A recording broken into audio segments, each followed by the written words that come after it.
ईसो हमारे खुदा यीशु मसीह का फजल हमेशा हम सबों के साथ होता रहे। ईसो हमने खुदावंद के पाक कलाम में से सीखा था कि हम एक अजीम खुदावंद की इबादत करते हैं जो तमाम माबूदों से बाला तर है। और हमने ये भी सीखा था कि खुदावंद हशमत और शौकत से मुलब्बस है और असमत और जलाल और कुदरत और जमाल उसके हस्सों में है और वो कायनात पर सल्तनत करता है और उसकी सल्तनत अब्दुल-आबाद है। इसलिए ज़बूर नवीस कहते हैं कि क्योंकि वो असीम खुदावंद है, बुज़ुर्ग खुदावंद है और तमाम माबूदों से नहायत सिताइश के लायक है, क्योंकि वो बुज़ुर्ग है। तो इसलिए ज़बूर नवीस कहते हैं कि ए कौमों के कबीलों, खुदावंद की तमजीद और ताज़ीम करो। खुदावंद की ऐसी तमजीद करो जो उसके नाम के शयान है। इस बात को याद रखिएगा, क्योंकि खुदावंद असीम खुदावंद है और जब हमने उसकी इबादत, उसकी परस्तिश करनी है तो उसके नाम की अज़मत को अपने सामने रखना है। बाज़ औक़ात हम इबादत करते हुए इस चीज़ का अंदाज़ा नहीं करते और इस चीज़ का ख्याल नहीं करते कि हम किसकी इबादत करते हैं। इसे जो ज़बूर नवीस कहता है, क्योंकि वो अजीम खुदावंद है, शौकत से मुलब्बस है, कुदरत से मुलब्बस है, जमाल और जलाल उसके हसूर में है और तमाम माबूदों से नहायत सिताइश और परस्तिश के लायक है। इसलिए जब उसकी परस्तिश की जाए तो इस बात का एहसास किया जाए कि जैसा उसका नाम है वैसे ही उसकी परस्तिश की जाए। इसलिए खुदा की इबादत और परस्तिश करते हुए इस बात का ज़रूर ख्याल रखिएगा। हमारे खुदा यीशु मसीह ने भी यही कहा था कि आसमानी बाप जो हमारा खुदा है वो ऐसे परस्तार ढूंढता है जो रूह और सच्चाई से उसकी परस्तिश करते हैं, यानी उसकी ताज़ीम रूह और सच्चाई से उसके नाम के शान के मुताबिक उसकी परस्तिश करते हैं। और फिर वो कहते हैं कि हदिया लाओ और उसकी बारगाहों में आओ पाक आराइश के साथ। ये बहुत सुनी बात है, पाक आराइश के साथ। बेशक इस हम जैसे भी हों खुदा हमें कबूल करता है। मुसरफ बेटे की कहानी हमें यही सिखाती है कि उसने सब कुछ लुटा दिया था, उसकी बड़ी बुरी हालत थी, लेकिन जब वो बाप के पास आता है बाप उसे कबूल करता है। हम ये भी जानते हैं कि जब भी गुनाहगार जो है वो खुदावंद के हुजूर जाता है वो उसे कबूल करता है। दाऊद गुनाह की हालत में खुदा के पास जाकर इल्तिजा की, इसके बादशाह ने कमज़ोरी की हालत में जाकर उसने उससे दुआ की और उसने उसकी दुआ को सुना।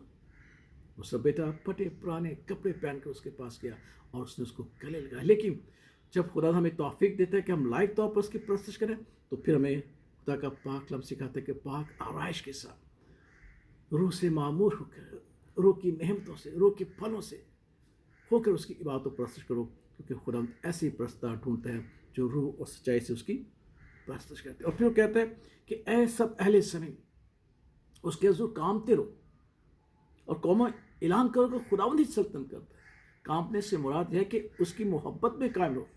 खुदावंद हमें हमेशा झिड़कता ना रहेगा, हमेशा हमें डांटता ना रहेगा, बल्कि वो बाप की हैसियत से अपनी शफकत हमें अता फरमाता है, माँ की हैसियत से हमें दिलासा देता है।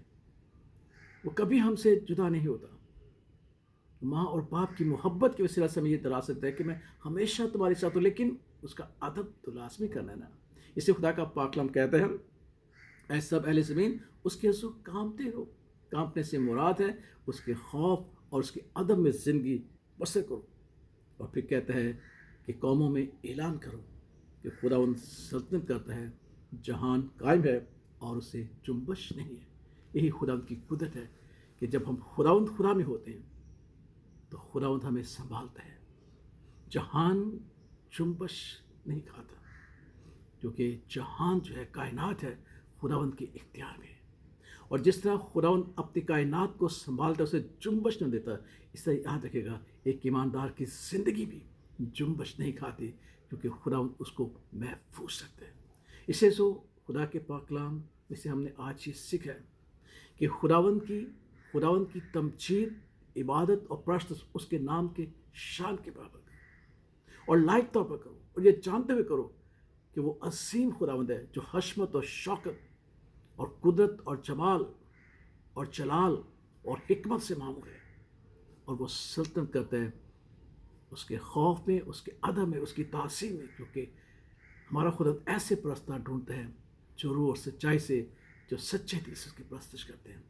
बेशक जब हम अपनी बुरी हालत में उसके पास जाते हैं तो अभी वो हमें कबूल करता है, लेकिन अगर हम हकीकी तौर पर उसकी इबादत और परस्तिश करने जाएँ तो लायक तौर पर जाएँ, ताकि वो हमारी इबादत और परस्तिश को कबूल करके हमें बरकत और सलामती बख्शे, क्योंकि वही खुदावंद है جو تمام معبودوں سے اعلیٰ ہے، نہایت تعظیم اور پرستش کے لائق ہے. اس کی تعظیم، اس کی پرستش کریں اور اس کے ادب میں رہ کر زندگی بسر کریں، تو جس طرح جہان کو چنبش نہیں ہوگی، ہماری زندگی میں بھی کبھی کوئی چنبش نہ ہوگی. خدا اس کلام کے وسیلہ سے ہمیں بڑی برکت اور سلامتی بخشے. آمین.